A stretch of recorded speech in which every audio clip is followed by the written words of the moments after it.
The story teller में आपका स्वागत है। यहाँ कहानियां सिर्फ सुनाई नहीं जाती, महसूस की जाती है। दोस्तों, आज जो कहानी मैं आपके लिए लेकर आया हूँ वो है अनुराग की, जो जम्मू के रहने वाले हैं। एक ऐसी कहानी जो शायद आपके दिल को छू जाए। तो चलिए दोस्तों, शुरू करते हैं और सुनते हैं अनुराग की ये असली कहानी। अनुराग बाली जो कि जम्मू के रहने वाले हैं, और उन्होंने बताया कि भैया मेरी उम्र सिर्फ 16 साल है, लेकिन 10 साल का जब मैं था मेरे साथ एक ऐसा हादसा हुआ था जिसके बाद मैंने खुल के जीना थोड़ा सा कम कर दिया है। मतलब मैं अपनी मर्जी से कहीं आता जाता नहीं हूँ। पहले मैं एक बहुत शरारती लड़का हुआ करता था और मेरे अंदर हमेशा एक चुल रहती थी कि यार मैं बस खेलना चाहता था, हमेशा खेलना कूदना चाहता था। 10 साल की उम्र में हर बच्चे के अंदर ये शौक हमेशा से रहा है। और एक चीज की कामना रही है कि इस बार गर्मियों की छुट्टी में मामा या नानी के जाना है। ये जम्मू से बिलोंग करते हैं और इनकी नानी का घर भी जम्मू में ही था, जो 1 घंटे की दूरी पे था।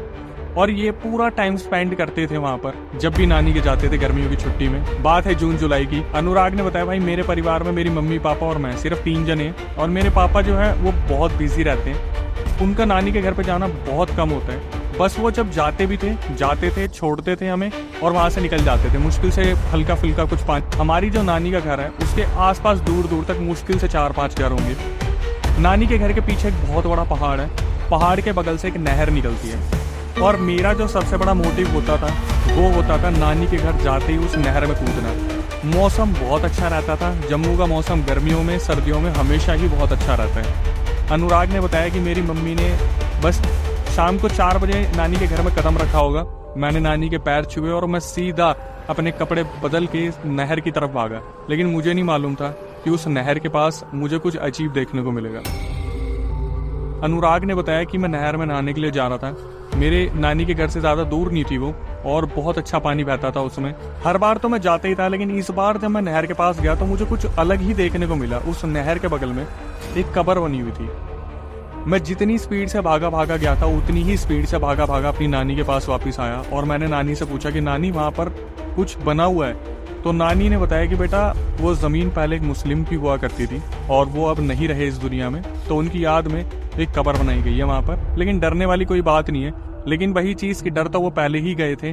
और मैंने शायद किसी इंसिडेंट में बताया था कि देहरादून में जब हम गए थे तो मैंने वहाँ पे स्थानीय लोगों से बात की थी, जहाँ पर एक इंसान थे जो मोमोज सेल कर रहे थे।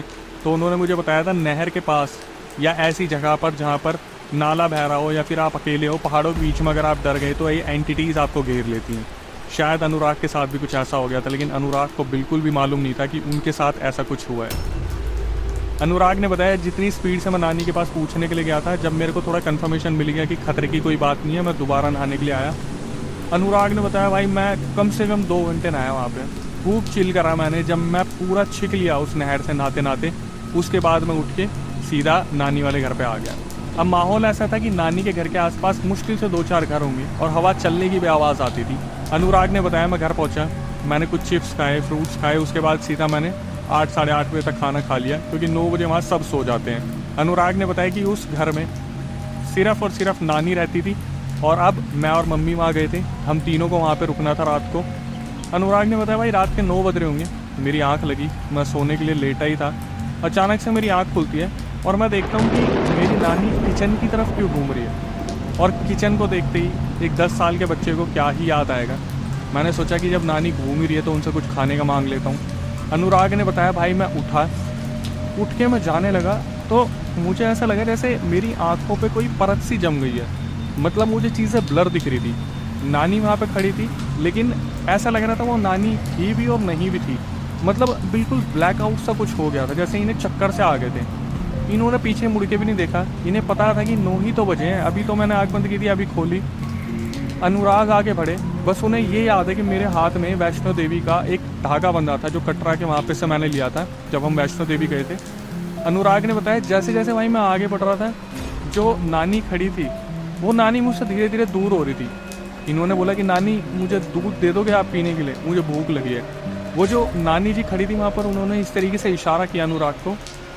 अनुराग ने बताया भाई मैं धीरे धीरे आगे बढ़ रहा था और जैसे किचन ख़त्म होने का नाम ही नहीं ले रही थी, और मैं पीछे मुड़ के देखना नहीं चाहता था। मैं चाहता था बस नानी जी मुझे दूध दे दे मैं पी लूँ और सीधा बेड पे सोने के लिए चला जाऊँ। अनुराग ने बताया भाई मैंने बहुत कोशिश की नानी को हाथ लगाने की, पकड़ने की, लेकिन ऐसा लग रहा था जैसे जैसे मैं करीब हो रहा हूँ नानी उतनी ही मुझसे दूर होती जा रही है। उसके बाद जब ये सब कुछ हो रहा था, अनुराग ने बताया भाई मेरे दिमाग में ना कबर वाला सीन घूम रहा था।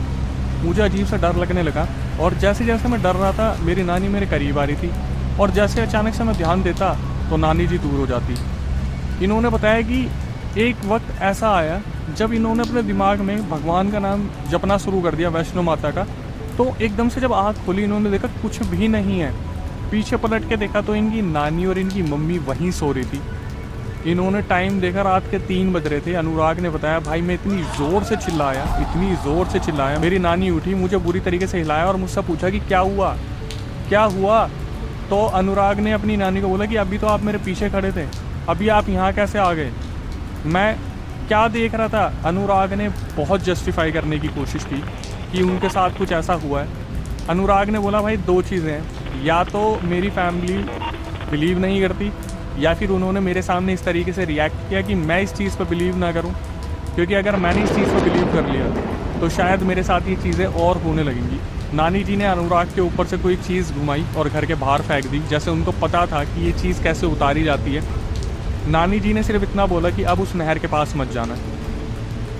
6 साल पहले का इंसिडेंट है। अनुराग ने बताया भाई मैं नानी के तो जाता हूँ लेकिन अब उस नहर के पास कभी नहीं जाता है। और अनुराग ने खुद से ये चीज़ बोली कि जनता को यही बोलना भाई कि अकेले घूमें, लेकिन कोई चीज़ वहाँ पर आपको महसूस हो जाए तो उतनी ही जल्दी वहाँ से निकल जाओ। और अनुराग ने बताया कि भाई ये चीज़